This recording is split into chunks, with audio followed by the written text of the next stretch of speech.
భోగాపురం అంతర్జాతీయ విమానాశ్రయం ప్రారంభోత్సవ ఘట్టానికి సర్వం సిద్ధమైంది. ప్రధానమంత్రి నరేంద్ర మోదీ ఇవాళ ఎయిర్పోర్ట్ ను ఘనంగా ప్రారంభించి జాతికి అంకితం చేస్తారు. అనంతరం ప్యాసింజర్ టెర్మినల్ భవనాన్ని ఆయన పరిశీలిస్తారు. భోగాపురం వేదికగా 17,900 కోట్ల విలువైన బహుళ అభివృద్ధి కార్యక్రమాలకు వర్చువల్ గా శంకుస్థాపన, ప్రారంభోత్సవం చేస్తారు. ఈ సందర్భంగా ఏర్పాటు చేసిన సభను ఉద్దేశించి ప్రసంగిస్తారు. ప్రధాని 2.5 గంటల పాటు భోగాపురంలో ఉంటారు. అనంతరం కర్ణాటకకు బయలుదేరి వెళ్తారు. ఈ మేరకు ప్రధాని పర్యటన వివరాలను ప్రధానమంత్రి కార్యాలయం విడుదల చేసింది. ఇక విజయనగరం జిల్లా భోగాపురంలో అల్లూరి సీతారామరాజు అంతర్జాతీయ విమానాశ్రయాన్ని ఇవాళ ప్రారంభించనున్నట్లు ప్రధానమంత్రి నరేంద్ర మోదీ ఎక్స్ లో పోస్ట్ చేశారు. మౌలిక వసతుల కల్పనకు ఈ విమానాశ్రయం ఊతమిస్తుందన్నారు. ప్రధాని పోస్టును సీఎం చంద్రబాబు రీపోస్ట్ చేశారు. ప్రధాని మోదీ ఉదయం ఢిల్లీ నుంచి ప్రత్యేక విమానంలో భోగాపురం ఎయిర్పోర్ట్లో దిగుతారు. గవర్నర్ అబ్దుల్ నజీర్, సీఎం చంద్రబాబుతో పాటు కేంద్ర మంత్రులు, రాష్ట్ర మంత్రులు స్వాగతం పలుకుతారు. అనంతరం ఓపెన్ టాప్ జీప్ లో మోదీ టెర్మినల్ కు చేరుకుంటారు. అక్కడ 13,000 మంది బాలికలు థీమ్సా నృత్యం, 200 మంది విద్యార్థినులు కూచిపూడి నృత్యంతో స్వాగతం పలుకుతారు.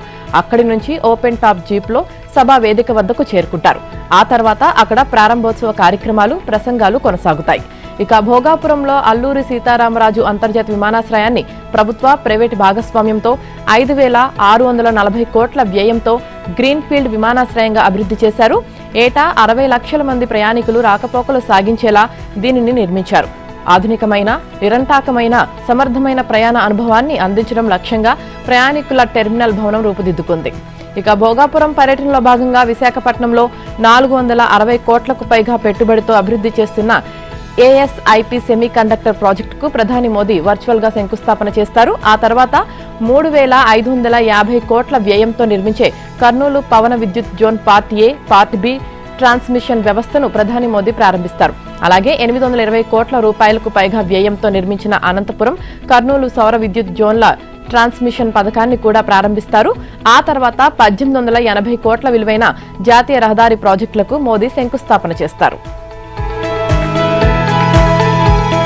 ఇటీవల విద్యార్థుల నిరసనల సందర్భంగా కొందరు తన మీద అసభ్యకరమైన వ్యాఖ్యలు చేశారని, అయినా కూడా వారిని క్షమిస్తున్నానని ప్రధాని మోదీ తెలిపారు. తప్పుల నుంచి వారు నేర్చుకోవాలని, వారి ఉజ్వల భవిష్యత్తును తాను కోరుకుంటున్నానని చెప్పారు. ఈ మధ్య కాలంలో వరుసగా వీడియోలు విడుదల చేస్తున్న ప్రధాని మోదీ తాజాగా మరో వీడియో సందేశాన్ని ఇన్స్టాగ్రామ్లో పోస్ట్ చేశారు. జంతర్ మంతర్ నిరసనల సందర్భంగా కొందరు తన మీదేగాక స్వర్గస్థురాలైన తన తల్లి మీద కూడా బూతులు మాట్లాడారని మోదీ ఆవేదన వ్యక్తం చేశారు.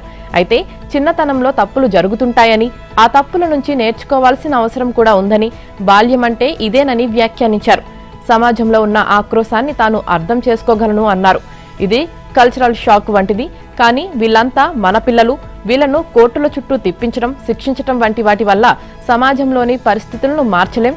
కాబట్టే తాను వాళ్లను క్షమించాలనుకుంటున్నానన్నారు. ఇక దీనిని సమాజం కూడా అర్థం చేసుకోవాలి అన్నారు. ఈ పిల్లలకు తాను పిలుపునిస్తున్నా, రండి అందరం కలిసి దేశం కోసం పనిచేద్దామన్నారు. దేశం ముందుకు వెళ్తుంది, మీరు కూడా ముందడుగు వెయ్యాలి అని ప్రధాని మోదీ పిలుపునిచ్చారు. పెట్టుబడులకు అత్యంత సురక్షిత రాష్ట్రం తెలంగాణ అని సీఎం రేవంత్ రెడ్డి అన్నారు. తెలంగాణలో పెట్టుబడులు పెట్టాలని సిఐఐ ప్రతినిధుల్ని ఆహ్వానించారు. 2047 నాటికి రైజింగ్ తెలంగాణనే ప్రభుత్వ ధ్యేయమని, దేశ జీడీపీలో రాష్ట్రం వాటా 10% పెంచడమే లక్ష్యమని తెలిపారు. 2037 నాటికి $1 ట్రిలియన్ ఆర్థిక వ్యవస్థగా తెలంగాణ ఎదుగుతుందని ధీమాగా చెప్పారు.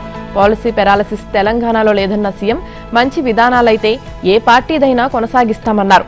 హైదరాబాద్ ను ప్రపంచ స్థాయి పెట్టుబడి కేంద్రంగా తీర్చిదిద్దుతామని, టోక్యో, న్యూయార్క్ తో పాటు పోటీ పడతామని సీఎం రేవంత్ అన్నారు. ఏఐ సునామీకి తగ్గట్టుగా స్కిల్ డెవలప్మెంట్ పై ప్రత్యేక దృష్టి పెట్టామన్నారు. యంగ్ ఇండియా స్కిల్స్ యూనివర్సిటీతో ఉద్యోగ నైపుణ్యాలను పెంచుతున్నామన్నారు. 30,000 ఎకరాల్లో భారత్ ఫ్యూచర్ సిటీ నిర్మిస్తున్నామని, ప్రపంచ టాప్ 500 కంపెనీలను తెలంగాణకు తీసుకురావడమే తమ లక్ష్యమని సీఎం రేవంత్ తెలిపారు. విదేశాలకు వెళ్లే విద్యార్థులకు తెలంగాణ ప్రభుత్వం అండగా ఉండనుంది. విదేశాల్లో ఉద్యోగం కోసం వెళ్లే యువత ఇకపై ఏజెంట్ల చుట్టూ తిరగాల్సిన అవసరం లేకుండా చర్యలు చేపడుతుంది. పాస్పోర్ట్ నుంచి ఉద్యోగం, విదేశాల్లో ఉపాధి కల్పించే వరకు టామ్కామ్ బాధ్యత తీసుకోవాలని సీఎం రేవంత్ రెడ్డి ఆదేశించారు. విదేశాలకు వెళ్లే కార్మికులు మోసపోకుండా విదేశీ మ్యాన్ పవర్ కంపెనీలతో టామ్కామ్ నేరుగా ఒప్పందాలు చేసుకోవాలని ముఖ్యమంత్రి సూచించారు. విదేశాలకు పంపే ప్రతి కార్మికుడి వివరాలు నమోదు చేయడంతో పాటు ఈ వ్యవస్థను పర్యవేక్షించేందుకు మాజీ ఐఎఫ్ఎస్ అధికారిని టామ్కామ్ సీఈఓగా నియమిస్తామని సీఎం ప్రకటించారు. శక్తిపై సీఎం రేవంత్ కీలక సమీక్ష చేశారు. యంగ్ ఇండియా స్కిల్ యూనివర్సిటీలో నూతన ఆవిష్కరణలకు అవసరమైన రీసెర్చ్ సెంటర్ ఏర్పాటు చేయాలని నిర్ణయించారు.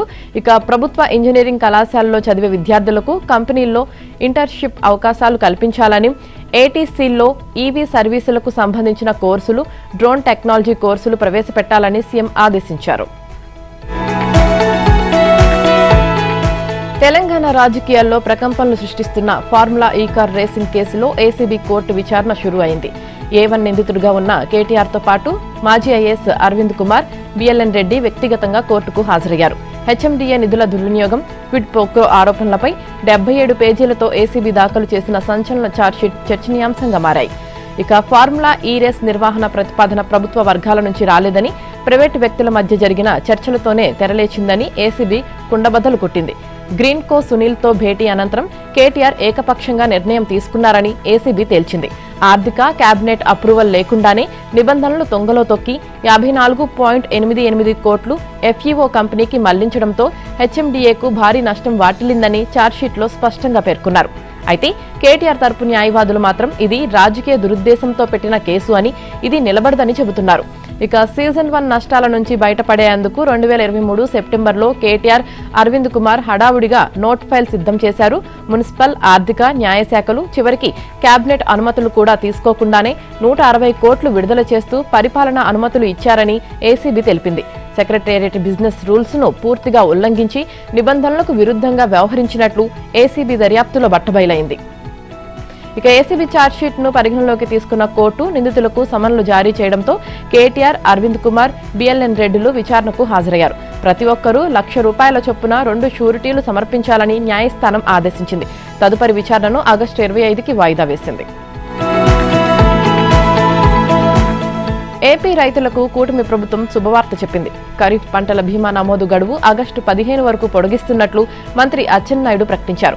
ఇవాళ్టితో పంటల బీమా గడువు ముగియడంతో మరో 15 రోజులు పొడిగిస్తున్నామని ప్రకటించారు. పీఎంఎఫ్వైబీ కింద వరి పంట మినహా మిగిలిన అన్ని నోటిఫై చేసిన ఖరీఫ్ పంటలకు ఇది వర్తిస్తుందని చెప్పారు. ఎల్నినో ప్రభావం, రైతులు ఎదుర్కొంటున్న ఇబ్బందులను కేంద్ర వ్యవసాయ శాఖ, బీమా సంస్థల దృష్టికి తీసుకువెళ్లామన్నారు. దీనికి కేంద్రం, ఇన్సూరెన్స్ కంపెనీలు సానుకూలంగా స్పందించాయని మంత్రి అచ్చెన్నాయుడు చెప్పారు. ప్రధాని మోదీ టూర్ బిజీలో ఉన్న జరిగిన ఉన్మాద ఘటనపై ఉక్కుపాదం మోపింది. సదరు ఎస్ఐపై వైసీపీ నేత దౌర్జన్యానికి పాల్పడి దాడికి దిగారని ఉన్నతాధికారులు నిర్ధారించారు. ఎవరిని వదిలిపెట్టవద్దని, అందరిపైన నాన్ బెయిలబుల్ సెక్షన్లు నమోదు చేయాలని ఆదేశించారు. దీంతో మహిళా ఎస్ఐతో అనుచితంగా ప్రవర్తించిన వైసీపీ నేతలపై ఆమదాలవలస పోలీసులు కేసు నమోదు చేశారు. ఇక జగన్ శ్రీకాకుళం పర్యటనలో ఎస్ఐ ప్రవళికపై వైసీపీ నేత చింతాడ రవికుమార్, వైసీపీ నేతలు అనుచితంగా ప్రవర్తించి దౌర్జన్యం చేశారు. ఈ ఘటనలో మొత్తం 21 మందిపై పోలీసులు కేసు నమోదు చేశారు. చింతాడ రవికుమార్ ను A1గా చేర్చారు. వైసీపీ మాజీ మంత్రి అంబటి రాంబాబుపై సిఐడి పోలీసులు కేసు నమోదు చేశారు. కేంద్ర సహాయ మంత్రి పెమ్మసాని చంద్రశేఖర్ కు సంకెళ్లు వేసినట్లు ఆయన అభ్యంతరకర వీడియోను రూపొందించి సోషల్ మీడియాలో పోస్టు చేశారని టీడీపీ నాయకులు ఫిర్యాదు చేశారు. పెమ్మసానిని కించపరిచేలా, ఆయన ప్రతిష్టను దిగజార్చేలా వ్యవహరించిన అంబటిపై చట్టపరమైన చర్యలు తీసుకోవాలని డిమాండ్ చేశారు. ఈ మేరకు గుంటూరు ఎస్పీ వకుల్ జిందాల్ మంగళగిరిలోని సిఐడి అదనపు డీజీ కార్యాలయంలో ఎస్పీ రెడ్డి గంగాధర్ కు శుక్రవారం వారు ఫిర్యాదు చేశారు. దీంతో మంగళగిరి సిఐడి కార్యాలయంలో అంబటి రాంబాబుపై కేసు నమోదైంది. బీఆర్ఎస్ మాజీ ఎమ్మెల్యేగా రేగా కాంతారావుపై హైదరాబాద్ పంజాగుట్ట పోలీస్ స్టేషన్లో కేసు నమోదైంది. పెళ్లి పేరుతో తనను లైంగికంగా వేధించాడని, శారీరకంగా లొంగదీసుకుని మోసం చేశాడంటూ ఒక యువతి ఇచ్చిన ఫిర్యాదు మేరకు పోలీసులు ఈ కేసు నమోదు చేశారు. ఇంటర్వ్యూ పేరుతో రేగా కాంతారావు తనను ఫ్లాట్కు పిలిపించుకొని లైంగిక దాడికి పాల్పడ్డారని తెలిపారు. ఆ తర్వాత పెళ్లి చేసుకుంటానని నమ్మించి శారీరకంగా వాడుకున్నారని పేర్కొన్నారు. అంతేకాకుండా తనకు తెలియకుండానే రహస్యంగా ప్రైవేట్ వీడియోలను కూడా చిత్రీకరించారని ఫిర్యాదులో ఆరోపణలు చేశారు. కేవలం లైంగిక వేధింపులకే పరిమితం కాకుండా రియల్ ఎస్టేట్ వ్యాపారంలో పెట్టుబడుల పేరుతో తన దగ్గర నుంచి భారీగా డబ్బులు వసూలు చేశారని బాధితురాలు పేర్కొన్నారు. అంతేకాకుండా తన ఫోన్ యాక్సెస్ చేసి తన స్నేహితురాలికి కూడా ఇలాగే మెసేజ్లు పంపి ఆమెకు దగ్గరయ్యేందుకు ప్రయత్నించారని వెల్లడించారు. బాధితురాలి ఫిర్యాదు ఆధారంగా పంజాగుట్ట పోలీసులు ఈ నెల 26న కేసు నమోదు చేశారు. పలు సెక్షన్ల కింద రేగా కాంతారావుపై కేసు నమోదు చేసి పోలీసులు తదుపరి విచారణ వేగవంతం చేశారు. అయితే తనపై నమోదైన లైంగిక వేధింపుల కేసును కొట్టివేయాలంటూ తెలంగాణ హైకోర్టును ఆశ్రయించారు కాంతారావు. ఏపీలో ఓటర్ల ప్రత్యేక సవరణ ఎస్ఐఆర్ ప్రక్రియ కీలక దశకు చేరింది. ఎన్యూమరేషన్ ముగియడంతో ఎన్నికల సంఘం తాజాగా ముసాయిదా జాబితా విడుదల చేసింది. వివిధ కారణాలతో ఏకంగా 44.89 లక్షల ఓట్లను తొలగించినట్లు సీఈఓ వివేక్ యాదవ్ ప్రకటించారు. ఇక ఏపీలో ఎస్ఐఆర్ ప్రక్రియ ద్వారా మొత్తం 44,89,512 ఓట్లను ఈసీ తొలగించింది. ప్రస్తుతం 3,71 లక్షల మంది అంటే 89.22% ఓట్లతో ముసాయిదా జాబితా ప్రచురించారు. ఫారాలు సమర్పించని వారిలో 15.22 లక్షలు మరణించినట్లు, 22.30 లక్షల ఇళ్లు మారటం వల్ల 7.37 లక్షల మంది 2 చోట్ల ఉండటంతో ఓట్లు కోల్పోయారు. ఇక ముసాయిదా జాబితాలో 7 జిల్లాల్లో 2 లక్షలకు పైగా ఓట్లు తొలగించారు. అత్యధికంగా నెల్లూరులో 2.91 లక్షలు, తిరుపతిలో 2.88 లక్షలు, కర్నూలులో 2.74 లక్షలు, అనంతపురంలో 2.48 లక్షలు, కడపలో 2.45 లక్షలు, విశాఖలో 2.40 లక్షలు, గుంటూరులో 2.38 లక్షల ఓట్లను ఈసీ తొలగించింది. ముసాయిదాలో పేరు లేకపోతే ఓటు శాశ్వతంగా పోయినట్లు కాదని ఈసీ స్పష్టం చేసింది. ఆగస్టు 30లోగా క్లెయిమ్స్ అభ్యంతరాల ద్వారా లేదా ఫారం 6 ద్వారా దరఖాస్తు చేసుకోవచ్చన్నారు. ఇక విచారణ నోటీస్ ఇవ్వకుండా ఎవరి పేరు తుది జాబితా నుంచి తొలగించబోమని సెప్టెంబర్ 28లోపు అభ్యంతరాలు పరిష్కరిస్తామని వెల్లడించింది.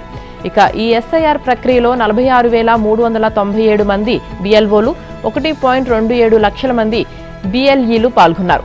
1950 హెల్ప్ లైన్ సహాయంతో పోలింగ్ కేంద్రాలను 46,397 నుంచి 50,328కి పెంచారు. అన్ని ప్రక్రియలు పూర్తి చేసి అక్టోబర్ 3న తుది ఓటర్ల జాబితాను అధికారికంగా ప్రకటించనున్నట్లు సీఈఓ వెల్లడించారు. తెలంగాణలో ఓటర్ల జాబితా ప్రత్యేక సమగ్ర సవరణ ప్రక్రియ గడువును మరోసారి పొడిగించారు. ఎన్యూమరేషన్ ఫారాలు సమర్పించే గడువును ఆగస్టు 10 వరకు పొడిగించారు. ఆగస్టు 3న ముగియాల్సిన గడువును 10వ తేదీ వరకు పొడిగిస్తూ కేంద్ర ఎన్నికల సంఘం నిర్ణయం తీసుకుంది. తొలుత ఈ గడువు జూలై 24 వరకే ఉండగా ఆగస్టు 3కు పొడిగించారు. ఇప్పుడు ఆ తేదీని ఆగస్టు 10కి మార్పు చేశారు. తెలంగాణలో అక్రమ లేఅవుట్ల క్రమబద్ధీకరణ గడువును మరోసారి పొడిగించారు. నవంబర్ 30 వరకు ఎల్ఆర్ఎస్ ఫీజు గడువు పొడిగించారు. ఛార్జీల్లో 25% రాయితీని కొనసాగించారు. దాదాపు ఏడాదిన్నర కాలంగా ఎప్పటికప్పుడు గడువు పెంచుకుంటూ వస్తున్నప్పటికీ ప్రజల నుంచి ఆశించిన స్పందన రావడం లేదు. వచ్చిన దరఖాస్తులే పరిష్కారం కాకపోవడంతో కొత్తవారు ముందుకు రావడం లేదు. ఈ నేపథ్యంలో ఎల్ఆర్ఎస్ గడువు మరోసారి పెంచడం ఆసక్తికరంగా మారింది. పార్లమెంట్ వర్షాకాల సమావేశాల్లో ప్రతిపక్షాల నిరసనలు కొనసాగుతున్నాయి. నీట్ పేపర్ లీకేజ్కి వ్యతిరేకంగా జూలై 20న పార్లమెంట్ మార్చ్ చేపట్టిన విద్యార్థులపై పోలీసుల లాఠీచార్జ్, బలప్రయోగంపై చర్చ జరగాలని కేంద్ర హోంమంత్రి అమిత్ షా దీనిపై సమాధానం చెప్పాలని విపక్షాలు పట్టుబట్టాయి. ఇక అయోధ్య రామాలయ విరాళాల చోరీపై కాంగ్రెస్, సమాజ్వాదీ పార్టీ సహా 2 సభల్లోని విపక్ష సభ్యులు పార్లమెంట్ వెల్లోకి దూసుకువెళ్లి ప్రభుత్వానికి వ్యతిరేకంగా పెద్ద ఎత్తున నినాదాలు చేశారు. పార్లమెంట్ ఆవరణలోని మకరద్వార్ దగ్గర రాహుల్ గాంధీ, ప్రియాంక గాంధీ సహా విపక్ష ఎంపీలు వినూత్నంగా నిరసన ప్రదర్శనలు చేపట్టగా స్వతంత్ర ఎంపీ రాజేష్ రంజన్ పార్లమెంట్ ఆవరణలో వినూత్న స్కిట్ ప్రదర్శించారు. ఇక ఉదయం 11 గంటలకు లోక్సభ ప్రారంభమైన కొద్దిసేపటికే విపక్షాల నినాదాల కారణంగా స్పీకర్ మొదట మధ్యాహ్నం 12 గంటల వరకు సభను వాయిదా వేశారు. తిరిగి ప్రారంభమైన తర్వాత కూడా గందరగోళం కొనసాగింది. తీవ్ర నిరసనల మధ్య ఎలాంటి చర్చ లేకుండా ప్రభుత్వం జనన మరణాల నమోదు బిల్లును మూజావానీ ఓటు ద్వారా ఆమోదించుకుంది. ఇక విపక్షాలు ఏమాత్రం తగ్గకపోవడంతో ప్రిసైడింగ్ అధికారి దిలీప్ సైకియా సభను సోమవారానికి వాయిదా వేస్తున్నట్లు ప్రకటించారు. ఇక మరోవైపు రాజ్యసభ ప్రారంభం కాగానే చైర్మన్ రాధాకృష్ణన్ 0 అవర్ ప్రారంభించగా ప్రతిపక్షాలు సభా కార్యక్రమాలను నిలిపివేసి విద్యార్థుల నిరసనలపై చర్చించాలంటూ రూల్ 267 కింద నోటీసులు ఇచ్చాయి. చైర్మన్ ఈ నోటీసులను తిరస్కరించడంతో విపక్ష సభ్యులు నినాదాలు చేస్తూ హంగామా సృష్టించారు.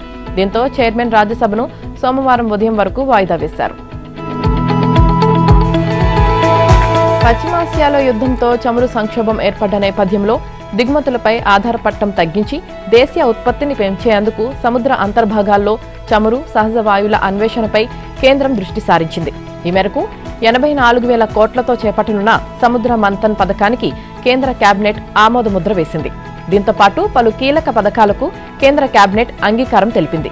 పీఎం కిసాన్ సమ్మాన్ నిధి పథకాన్ని 3.15 లక్షల కోట్ల అంచనా వ్యయంతో మరో 5 ఏళ్ల పాటు పొడిగించాలని నిర్ణయించింది. అలాగే ప్రధానమంత్రి సూర్య సరోవర్ యోజనకు 5,070 కోట్లు కేటాయించేందుకు అంగీకారం తెలిపింది.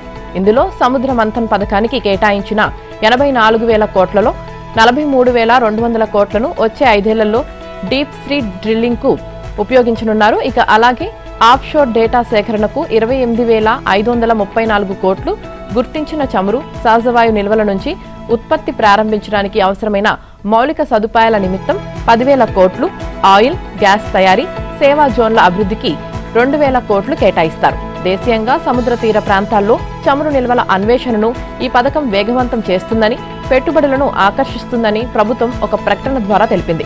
అలాగే క్రీడా రంగాన్ని మరింత బలోపేతం చేయడానికి రాబోయే 5 ఏళ్లకు గాను 36,441 కోట్లతో సవరించిన ఖేలో ఇండియా ప్రణాళికకు కేబినెట్ ఆమోదం తెలిపింది. కావేరీ జలాల వివాదం మరోసారి బగ్గుమంది. తమిళనాడుకు 4 టీఎంసీల నీటిని విడుదల చేయాలన్న సిడబ్ల్యూఆర్సీ, సిడబ్ల్యూఎంఏ ఆదేశాలపై కన్నడిగులు రగిలిపోతున్నారు. ఈ కష్టకాలంలోనూ కర్ణాటక రైతుల ప్రయోజనాలే ముఖ్యమని న్యాయ నిపుణులతో చర్చించి అఖిలపక్ష సమావేశం తర్వాతే తుది నిర్ణయం తీసుకుంటామని సీఎం డీకే శివకుమార్ తెలిపారు. ఇక ఆదివారం మాజీ సీఎంలు అన్ని పార్టీల నేతలతో అఖిలపక్ష భేటీ నిర్వహిస్తున్నామని చెప్పారు. బంధుల సమస్యకు పరిష్కారం కావని ప్రజలకు విజ్ఞప్తి చేశారు. ఇక ప్రస్తుత ఉద్రిక్త వాతావరణం దృష్ట్యా ఆగస్టు 3న జరగాల్సిన తమిళనాడు సీఎం విజయ్తో భేటీని వాయిదా వేస్తున్నట్లు డీకే స్పష్టం చేశారు. జల వివాదం కాస్త తమిళనాడు సీఎం విజయ్ నటించిన జననాయకన్పై పడింది. సినిమా ప్రదర్శనను కర్ణాటకలో నిలిపివేశారు. శాంతి భద్రతల దృష్ట్యా థియేటర్ల వద్ద విజయ్ పోస్టర్లు తొలగించి స్వచ్ఛందంగా స్క్రీనింగ్ ఆపేశారు. ఇక కావేరీ నది జలాల నియంత్రణ కమిషన్ కర్ణాటక నుంచి తమిళనాడుకు 4 టీఎంసీల నీటిని విడుదల చేయాలంటూ ఆదేశాలు ఇచ్చింది. ఈ ఆదేశాలపై కన్నడిగులు బగ్గుమంటున్నారు. ఇప్పటికే వర్షాభావ పరిస్థితులు, తాగునీటి కొరత ఉన్న సమయంలో కర్ణాటక రైతులు, కన్నడ సంఘాలు ఈ నిర్ణయాన్ని తీవ్రంగా వ్యతిరేకిస్తున్నాయి. ముఖ్యంగా కావేరీ పరివాహక ప్రాంతమైన మండ్యలో పెద్ద ఎత్తున నిరసనలు కొనసాగుతున్నాయి. అటు తమిళనాడు మాత్రం తమ వాటా కోసం సుప్రీంకోర్టును ఆశ్రయిస్తామని హెచ్చరిస్తోంది. అక్రమాలు, అవకతవకలు రుజువు కావడంతో ఆంధ్ర విశ్వవిద్యాలయం మాజీ వైస్ ఛాన్సలర్ ప్రసాద్ రెడ్డిని ప్రభుత్వం సస్పెండ్ చేసింది. ఆయనతో పాటు మరో 4గురిని కూడా సస్పెండ్ చేశారు. చరిత్రాత్మక ఆంధ్ర విశ్వవిద్యాలయానికి వైస్ ఛాన్సలర్ హోదాలో ఉంటూ గత ప్రభుత్వంలో స్థాయిని మరిచి వైసీపీ కార్యకర్తలా వ్యవహరించిన ప్రొఫెసర్ వివిజిడి ప్రసాద్ రెడ్డి అడ్డంగా దొరికిపోయారు. ఆయన చేసిన అక్రమాలన్నీ ఆధారాలతో బయటపడ్డాయి. జగన్ ప్రభుత్వంలో వీసీ హోదాలో ప్రసాద్ రెడ్డి కోట్లాది రూపాయల నిధుల దుర్వినియోగం, నియామకాలు, ప్రవేశాల్లో అక్రమాలు, ఫోర్జరీ సంతకాలు, అనుమతి లేని నిర్మాణాలు, వర్సిటీ ఆదాయానికి గండి కొట్టడం వంటి చర్యలతో పాటు సివిల్ పనుల్లో అక్రమాలకు పాల్పడినట్లు విజిలెన్స్ ప్రభుత్వానికి నివేదిక సమర్పించింది. ఇక చర్యలకు సిఫార్సు చేసింది. దీంతో ప్రభుత్వం ప్రసాద్ రెడ్డితో పాటు మరో 4గురిని సస్పెండ్ చేసింది. Heroine Rashmika Mandanna cinema shooting లో తీవ్రంగా గాయపడ్డారు. ఓ సినిమాకు సంబంధించిన నృత్య సన్నివేశం చిత్రీకరణ సమయంలో ఈ ఘటన చోటు చేసుకుంది. ఆమె తుంటి భాగంలో తీవ్ర గాయమైనట్టు వైద్యులు గుర్తించారు. 6 వారాల పాటు విశ్రాంతి తీసుకోవాలని వారు సూచించారు. ప్రస్తుతం రష్మిక విజయ్ దేవరకొండతో కలిసి రణభాని చిత్రంలో నటిస్తున్నారు. ఈ చిత్రాన్ని రాహుల్ తెరకెక్కిస్తున్నారు.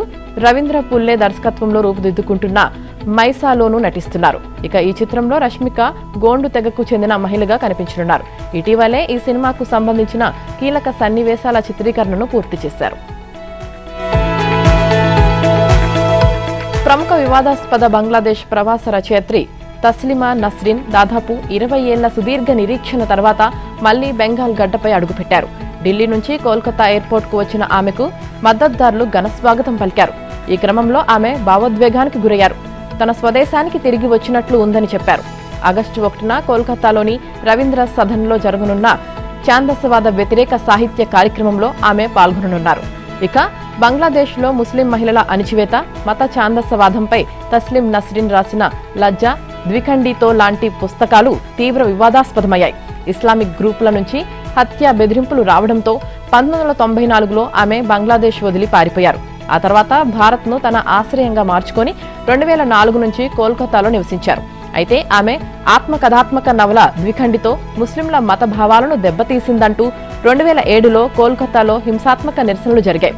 శాంతి భద్రతల సమస్యలను సాకుగా చూపుతూ అప్పటి బెంగాల్ లెఫ్ట్ ఫ్రంట్ ప్రభుత్వం ఆమెను 2007 నవంబర్లో కోల్కతా నుంచి బలవంతంగా పంపించి వేసింది. అప్పటి నుంచి ఆమె సుదీర్ఘ కాలం పాటు ప్రవాసంలో, ఆపై ఢిల్లీలో కఠిన భద్రత నడుమ నివసిస్తున్నారు.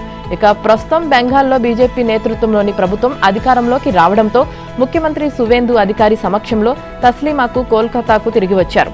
ఇక గత ప్రభుత్వాలు ఓటు బ్యాంకు రాజకీయాల కోసమే ఆమెను దూరం పెట్టాయని, తాము భావ ప్రకటన స్వేచ్ఛకు మద్దతుగా ఆమెను తిరిగి ఆహ్వానించామని సువేందు సర్కార్ చెబుతోంది. ఎగువన కురుస్తున్న భారీ వర్షాలతో కృష్ణా, గోదావరి నదులు ఉప్పొంగుతున్నాయి. మహారాష్ట్రలో వర్షాలతో గోదావరి పోటెత్తింది. నిర్మల్ జిల్లా కడెం ప్రాజెక్టు గేట్లు ఎత్తి దిగువకు నీటిని విడుదల చేస్తున్నారు. భారీ వరదలతో ఎల్లంపల్లి ప్రాజెక్టు నిండు కుండలా మారింది. ఎల్లంపల్లి నుంచి మిడ్ మానేరుకు గాయత్రి పంప్ హౌస్ ద్వారా నీటిని ఎత్తిపోస్తున్నారు. మోటార్లను ఆన్ చేసి 18,500 క్యూసెక్ల నీటిని తరలిస్తున్నారు. ఆదిలాబాద్ జిల్లాలో పెన్గంగా ఉగ్రరూపం దాల్చింది. డొల్లారా వద్ద 44వ నెంబర్ జాతీయ రహదారిపై బ్రిడ్జికి సమీపం నుంచి వరద ప్రవహిస్తోంది. ఆనందపూర్ వంతెన పైకి వరద చేరింది. ఇక మహారాష్ట్ర, తెలంగాణ మధ్య రాకపోకలు నిలిచిపోయాయి. మరోవైపు కాళేశ్వరం వద్ద గోదావరి ఉగ్రరూపం దాల్చింది. అలుబాకలో బోధాపురం వద్ద బ్రిడ్జిపైకి వరద చేరింది. దీంతో వెంకటాపురం, భద్రాచలం మధ్య రాకపోకలు నిలిచిపోయాయి. ఇక భద్రాచలం వద్ద గోదావరి ఉధృతి మరింత పెరిగింది. నిన్న ఉదయం మొదటి ప్రమాద హెచ్చరికని దాటిన గోదావరి కొన్ని గంటల వ్యవధిలోనే 3వ ప్రమాద హెచ్చరిక స్థాయికి చేరుకుంది. దీంతో అధికారులు అప్రమత్తమయ్యారు. లోతట్టు ప్రాంతాల ప్రజలు సురక్షిత ప్రాంతాలకు తరలిస్తున్నారు. ఇక రాజమండ్రిలో ధవళేశ్వరం కాటన్ బ్యారేజ్ వద్ద వరద ఉధృతి పెరుగుతుంది. వచ్చిన నీటిని వచ్చినట్లు సముద్రంలోకి విడుదల చేస్తున్నారు. కోనసీమ జిల్లాలో గోదావరి ఉధృతికి గంటిపెదపూడిలో తాత్కాలిక గట్టు కొట్టుకుపోయింది. దీంతో లంక గ్రామాల ప్రజలు పడవలపై ప్రయాణిస్తున్నారు. కోటిపల్లి, ముక్తేశ్వరం రేవులో ప్రయాణాలు తాత్కాలికంగా నిలిపివేశారు. ఉత్తరాది రాష్ట్రాల్లో వర్షాలు, వరదలు బీభత్సం సృష్టిస్తున్నాయి. ముఖ్యంగా అస్సాం, జమ్మూ కాశ్మీర్, ఉత్తరాఖండ్, హిమాచల్ ప్రదేశ్లో వరదలు, కొండ చర్యలు విరిగిపట్టడం వల్ల భారీగా ప్రాణ, ఆస్తి నష్టం సంభవించింది. అస్సాంలో బ్రహ్మపుత్రతో పాటు దాని ఉపనదులు ప్రమాదకర స్థాయిని మించి ప్రవహించడంతో వేలాది గ్రామాలు జలదిగ్బంధంలో చిక్కుకున్నాయి. జమ్మూ కాశ్మీర్, ఉత్తరాఖండ్, హిమాచల్ ప్రదేశ్, నాగాలాండ్లో ఆకస్మిక వరదలు, మేఘ విస్ఫోటాలు, కొండ చర్యలు విరిగిపట్టడంతో రహదారులు కొట్టుకుపోయాయి. గుజరాత్, ఒడిశాలోనూ భారీ వర్షాలు కురిశాయి. అస్సాంలో వరదలతో మరణించిన వారి సంఖ్య 80కి చేరింది. జమ్మూ కాశ్మీర్లోని పూంచ్, రాజౌరి, దోడా జిల్లాల్లో జరిగిన వేరువేరు ప్రమాదాల్లో 15 మంది, నాగాలాండ్లో కొండచర్యలు విరుగుపడి 9 మంది చనిపోయారు. గుజరాత్లో భారీ వర్షాలకు 35 మంది ప్రాణాలు కోల్పోయారు. అస్సాంలోనే దాదాపు 3.3 లక్షల మందిపై వరద ప్రభావం పడింది. ఇళ్లు మునిగిపోవడంతో వేలాది మంది పునరావాస కేంద్రాల్లో ఆశ్రయం పొందుతున్నారు. వేలాది హెక్టార్ల పంట పొలాలు నీట మునిగాయి. వేల సంఖ్యలో పశువులు వరద నీటిలో కొట్టుకుపోయాయి. వరద నీరు నిలిచిపోవడంతో జనం జ్వరాలు, చర్మ వ్యాధులతో ఇబ్బంది పడుతున్నారు. కొన్ని చోట్ల కొండ చర్యలు విరిగిపట్టడంతో కీలక రహదారులు, నేషనల్ హైవేలు బ్లాక్ అయ్యాయి. ఇక అమర్నాథ్, వైష్ణోదేవి లాంటి యాత్రలను తాత్కాలికంగా నిలిపివేశారు. కేంద్ర, రాష్ట్ర ప్రభుత్వాలు సంయుక్తంగా విపత్తు నిర్వహణ చర్యలను ముమ్మరం చేశాయి. ఆర్మీ, ఎన్డీఆర్ఎఫ్, ఎస్డీఆర్ఎఫ్ బృందాలు రంగంలోకి దిగి వరదల్లో చిక్కుకున్న వేలాది మందిని సురక్షిత ప్రాంతాలకు తరలించారు. హెలికాప్టర్ల ద్వారా ఆహార పొట్లాలు, నిత్యావసరాలను ఎయిర్ డ్రాప్ చేస్తున్నారు. ఇక అస్సాం ప్రభుత్వం వరదల్లో మరణించిన వారి కుటుంబాలకు ఇచ్చే ఎక్స్గ్రేషియాను 9 లక్షలకు పెంచింది. తీవ్రంగా నష్టపోయిన కుటుంబాలకు తక్షణ నగదు సాయంగా 15,000 చొప్పున పంపిణీ చేస్తున్నారు. వరద బాధిత ప్రజల రుణాలపై 6 నెలల పాటు మారిటోరియం విధిస్తున్నట్లు ప్రభుత్వం ప్రకటించింది. అటు కేంద్ర హోంమంత్రి అమిత్ షా, మోదీ వరద పరిస్థితులను సమీక్షించి రాష్ట్రాలకు అవసరమైన అన్ని రకాల సహాయ సహకారం అందిస్తామని హామీ ఇచ్చారు. ఇక మరికొన్ని రోజులు ఆయా రాష్ట్రాల్లో భారీ వర్షాలు కురిసే అవకాశముందని ఐఎండీ హెచ్చరించడంతో ప్రజలు ప్రయాణాలు వాయిదా వేసుకోవాలని, లోతట్టు ప్రాంతాల వారు అప్రమత్తంగా ఉండాలని అధికారులు సూచించారు. ఢిల్లీలోని జంతర్ మంతర్లో నీట్ నిరసనల సందర్భంగా రెచ్చిపోయిన రుచికా సింగ్ అనే యువతికి పెద్ద షాక్ తగిలింది. ప్రధాని నరేంద్ర మోదీపై అభ్యంతరకర వ్యాఖ్యలు చేసినందుకు ఆమెపై పోలీసులు కేసు నమోదు చేశారు. రాజ్యాంగ పదవి గౌరవాన్ని ఆమె వ్యాఖ్యలు దెబ్బతీశాయని, ప్రజాశాంతికి భంగం కలిగించే ఉద్దేశంతో ఉన్నాయని ఎఫ్ఐఆర్లో పేర్కొన్నారు. కాక్రోచ్ పార్టీ నిరసనలో పాల్గొన్న రుచికా సింగ్ ఈ నెల 23, 24 తేదీల మధ్య ఈ వీడియో తీసినట్లు పోలీసులు తెలిపారు. ఆ వీడియోలో ఆమె ప్రధాని మోదీపై అభ్యంతరకర భాష ఉపయోగించింది. మోదీని గద్దె దిగిపోవాలని, యువత ఆ పని చేయాలంటూ అసభ్య పదజాలంతో దూషించింది. ఆ సమయంలో కొందరు ఆందోళనకారులు ఆమెను సెల్ ఫోన్తో వీడియోలు తీసినా మరింత రెచ్చగొట్టినట్లు కనిపించింది. అవి విపరీతంగా వైరల్ కావడంతో సుప్రీంకోర్టు న్యాయవాది స్మృతి సింగ్ నోయిడా పోలీసులకు ఫిర్యాదు చేయడంతో 0 ఎఫ్ఐఆర్ నమోదైంది. తదుపరి విచారణ కోసం ఢిల్లీలోని పార్లమెంట్ స్ట్రీట్ పోలీస్ స్టేషన్ కు బదిలీ చేశారు. ఇక రుచికా సింగ్ పై కేసు నమోదు చేయడంతో రాహుల్ గాంధీ మండిపడ్డారు. మోదీ, అమిత్ షా కలిసి జెన్జీ విద్యార్థులపై కేసులు పెట్టి వారిని బెదిరించలేరంటూ ట్వీట్ చేశారు. అటు కాక్రోచ్ జనతా పార్టీ ప్రతినిధి సౌరవ్ దాస్ కూడా స్పందించారు. రుచికా దూషణలు, అనుచిత భాష తప్పు కావచ్చు, కానీ కేవలం విమర్శల ఆధారంగా కేసులు నమోదు చేయడం సరికాదన్నారు. భావ ప్రకటన స్వేచ్ఛపై అధికారుల చర్యలు సరికాదని విమర్శించారు. కామన్వెల్త్ క్రీడల జూడోలో సుమారు 4 దశాబ్దాల పసిడి పతక నిరీక్షణకు భారత అథ్లెట్లు తెరదించారు.